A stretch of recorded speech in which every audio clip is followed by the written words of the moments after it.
Thank you for joining me for the Motley Fool Workplace Culture video, how to have a highly engaged, high-performing workforce and workplace.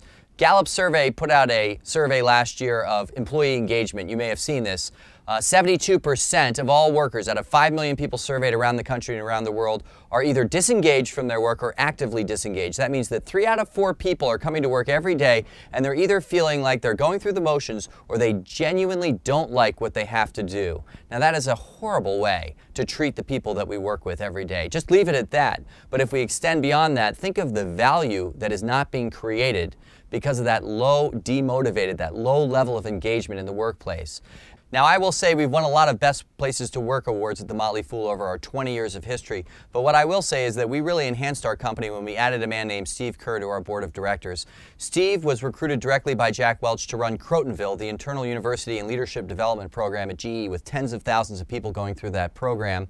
And Steve joined our board and he laid out and helped us really see what is the rank order of rewards that help people become more engaged and perform at a higher level in an organization.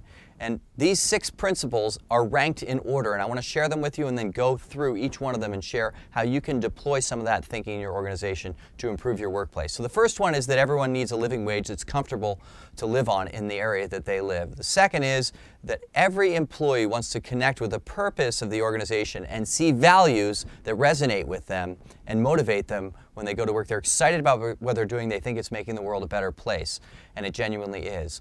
Number 3, they're working with people that they love to work with.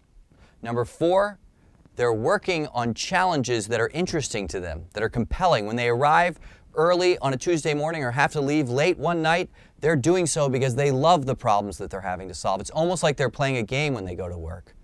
Number 5, they have flexibility in their schedule. When I say they arrive early and leave late, they actually have choice in how they deploy the hours that they work each week. And I'll share some more of that on how we do it at the Motley Fool in a second. And then finally, 6, they have big financial upside. You know, what's interesting at some companies, and certainly in our industry of finance, you look across Wall Street, I think the reason that we bailed out a lot of companies over the last couple of years is because they got the rank ordering of these incorrect. They made the big financial upside one of the top, maybe the top reason to come to work for that bank. And that had people speculating and thinking short term and destroying the culture of those companies and destroying a lot of value in the process. Now let's go through a few of these individually, and let me give you our number 1 suggestion for how to enhance that in your environment. Let's start with purpose and values.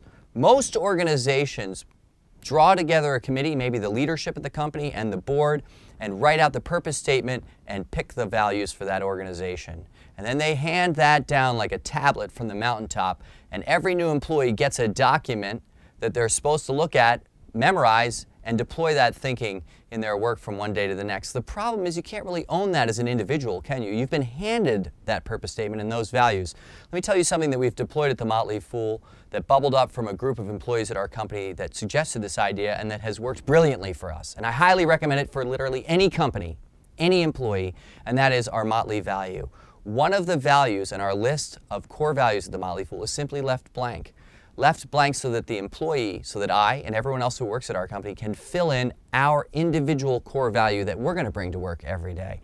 Some of our employees take that very seriously and think others take it seriously but express it in a very funny way. One person's core value at the company is, I like to have a beer at 4 o'clock on Friday. And I went and stopped by his desk and asked him, why? How could that be your core value? What does that mean? I'm not upset by it, I'm just curious. And he said, I like to make a transition from work to home. I like to have a little fun in the workplace that gets me ready for the weekend. I don't just want to break at the end of Friday and then have my fun. I want to enjoy myself with the people that I work with. That's why I have a beer every Friday at 4. And I thought that's a wonderful way to express something that matters to this person at our workplace. So when you have your employees express their core value, guess what? They start getting more interested in the other core values and see how they fit. They bring their value and how that integrates with the core values that are expressed at your company. I highly recommend the Motley value to allow each person who works at your company to express themselves and the value that they want to bring to the workplace every day. Let's talk about creating a workplace where people get to work with the people that they love. Think about it. The greatest opportunities you've had in your career have been when you've worked on teams where you really connected with the people on your team. You really enjoyed seeing them every day. I mean, that's a great motivator to come to work and be excited to work all day, as you're spending time with people you really love to work with. Now, I have a contrary suggestion in this regard, and that is I want to talk to you a little bit about severance. There's a lot of issues around what happens when you've hired somebody and it's just not working out. You may realize that a lot earlier than you know. I think in many, many cases, people hold on to employees for months or years beyond the point at which they know this just isn't going to work out. And there are a lot of good reasons for that. I mean, it's an emotional process, and everybody wants to give people another chance. But when I met Salim Basul, the CEO of Motley, I learned from him directly that one of the best things you can do is give out severance that is far longer than anyone would expect. I strongly encourage you right now, whatever your severance package is, to consider just doubling it. Doubling the length of severance you give so that you're really giving outgoing HR to somebody that you believed in, somebody that you hired. You're recruiting, selected this person. Rather than looking for the negatives or feeling like, gosh, it's this person's fault. No, it's a shared responsibility when you employ somebody in your organization. And I think there's a shared responsibility in helping them move to their next workplace. And I think that one of the best things you can do is extend severance for them and make sure, even if they've only been at your organization for 3 months or 9 months, what about severance that's double the length of your average severance right now to help them transition out? I think you're going to find that when you do that, there are more people in your organization that probably don't fit than you thought, and that will enhance the overall experience for the people who are there, the opportunity to really work with high performers and highly engaged people. I mean, 72% of people are saying they're not engaged or they're actively disengaged. I would say many of those people either need you to improve the workplace greatly or they're in the wrong workplace. You've got to decide what that is, and I believe lengthening severance helps you make that decision in an unemotional and in a rational way for both sides. The third principle I want to talk about is the principle of the daily challenge.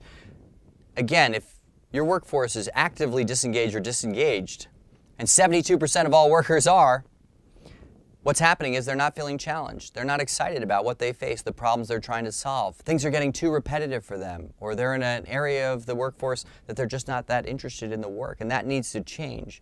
The way we've changed it at our company is to really rethink what HR means. We don't call our HR group a human resources group, and I'm sure you don't also. We call our HR team our people team, but even that is beginning to change, because as we've started to see all the people as individuals in our company really commit to that, we've started to see that they require challenges that take them outside of the daily routine of their job. Now, this was opened for me further when I read a wonderful book that I highly recommend to you entitled The 7-Day Weekend by Ricardo Semler, who's the CEO of a Brazilian company called Semco. Essentially what Semco says to their employees is, you tell us what challenges you want to take on. At the beginning of the year, come and tell us what you'd like to work on. What special project do you want to be a part of? Think of the title of that book, The 7-Day Weekend. Sounds catchy, maybe sounds like a throw-off, a card table book that we shouldn't take seriously, but actually it's a wonderful idea. What if you told everyone who came to work at your organization, today is Saturday, what do you want to do? Tell me what special project you want to work on. As we've done that at the Motley Fool and started to look at individuals and start assigning them challenges, that word, just the very word, I have a challenge for you. I'd like you to study and research this new technology we're thinking. And I have a challenge for you. I want you to help us improve our internal communications. Spreading down throughout your leadership and management ranks the idea of making sure that everyone on their team has a special project challenge. It may sound time consuming, but what it ends up doing is it opens the individual's mind up to new ways of seeing things in that organization.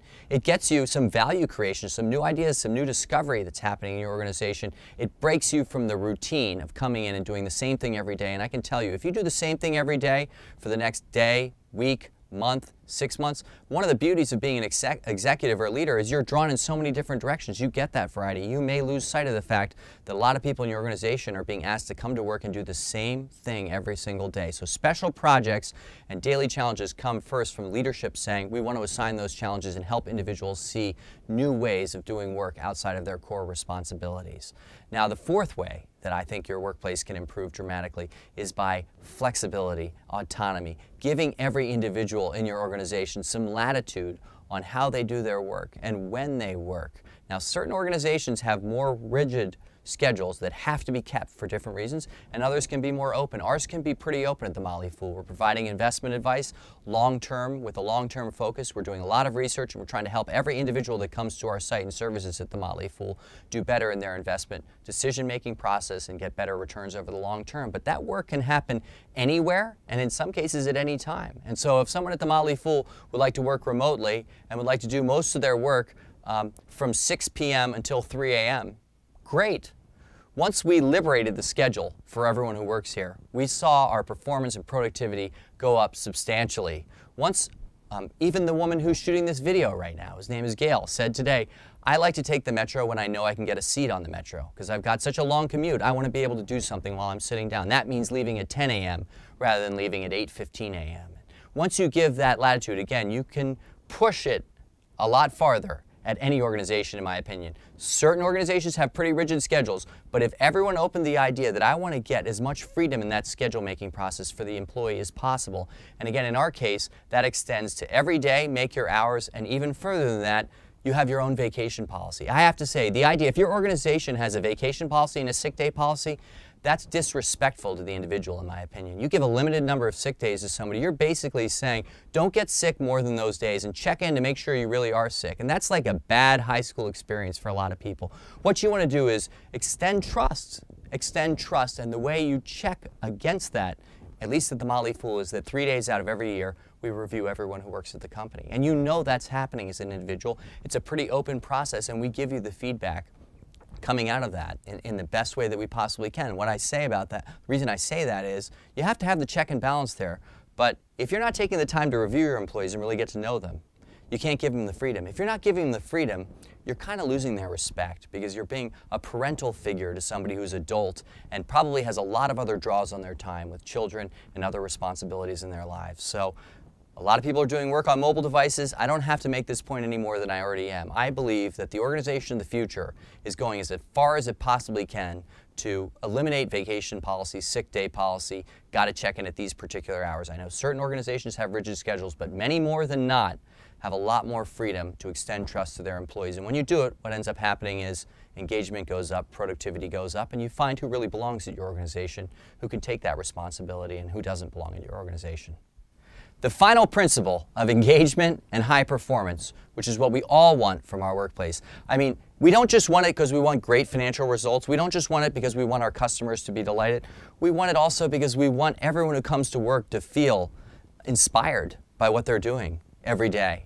What a different life it is for every one of us as a leader to look across all areas of our company and see people who are actively engaged, excited, fired up, psyched to be doing what they're doing with the people they're doing it with, serving the customers that they get to serve. So principle number 5 is big financial upside. And you know, people love that.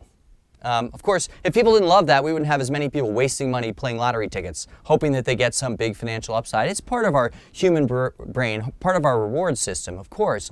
But it's last in the list of principles. And the reason I'm not going to speak about how you should get big financial upside in your organization is because I bet you've already thought it through. You have a compensation committee at your board that's thinking through the allocation of capital and equity and other tools, other financial tools for rewards. But here's the thing about that. Does your board have a committee that ties to whether or not people are being challenged? Does your board have a committee that checks in to see whether or not your employees have the flexibility to do their work on their terms? Does your board have a committee that checks in to see if people are getting to work with other great people, that the teams that are being structured are right? No, and those things on the reward list sit above the big financial payout in a healthy, sustainable, long-term growth culture like we're building here at the Motley Fool and like I know you're building in your organization and want to. So if you want actively engaged employees who are high performers, I really encourage you to look at this list of rewards that you see on the screen, and if you don't like my individual ideas for any of them, replace them and create your own. Hopefully I've given you that list and given you some ideas that you can deploy right now